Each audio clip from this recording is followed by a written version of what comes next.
পরিবহন খাতের সাথে চাঁদাবাজির একটা একটা সম্পর্ক আছে, এটা সবাই বিষয়টা খুব ওপেন সিক্রেট।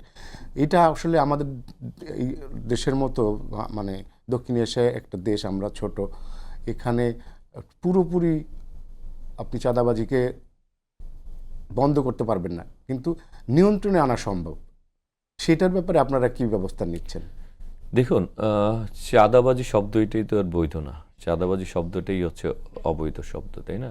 সুতরাং যারা চাঁদাবাজ, আপনাকে আমাকে কেউ যদি চাঁদাবাজ বলে, কারোর জন্য তো এটা ভালো লাগবে না, তাই না? সুতরাং যে চাঁদাবাজি করবে তাকে আমি ভালো দৃষ্টিতেই দেখতে রাজি না।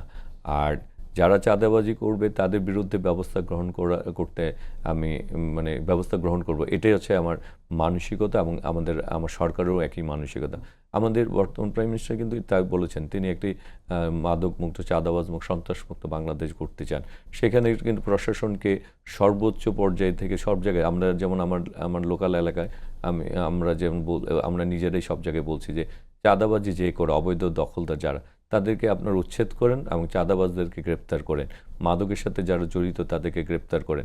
সেখানে যদি আমার দলের প্রত্যক্ষ পরে কেউ জড়িত থাকে তাদেরকেও গ্রেপ্তার করেন।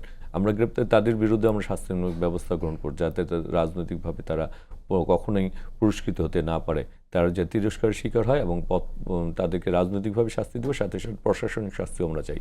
সুতরাং চাঁদাবাজদের বিরুদ্ধে আমরা সবসময় তাদের বিরুদ্ধে রয়েছি এবং তাদেরকে আমরা আইনের আওতায় আনতে চাই। তাদের বিরুদ্ধে প্রশাসনিক ব্যবস্থা গ্রহণ করতেও আমরা সবসময় প্রশাসনকে আমরা বলছি। কারণ হচ্ছে যে টাকাটা যাবে সেই টাকাটা তো চাঁদাবাজদের টাকা না। চাঁদাবাজি করে সে তো অবৈধ ইনকাম করে, সে সুখে, টাকাটা তো জনগণের উপর থেকে যাবে, তাই না? সুতরাং আমাদের দায়িত্ব হচ্ছে জনগণকে সেবা দেওয়া। সেখানে যারা চাঁদাবাজির সাথে যুক্ত হবে সেই টাকাটা যদি জনগণকে বহন করতে হয়, সেই জায়গায় অবশ্যই আমরা পদক্ষেপ গ্রহণ করে চাঁদাবাজদের গ্রেপ্তার করার মাধ্যমে, আইনের আওতায় আনার মাধ্যমে যাতে জনগণেরকে আমরা শান্তির জায়গায়, নিরাপদের জায়গায় নিতে পারি, সেটাই হচ্ছে আমাদের দায়িত্ব।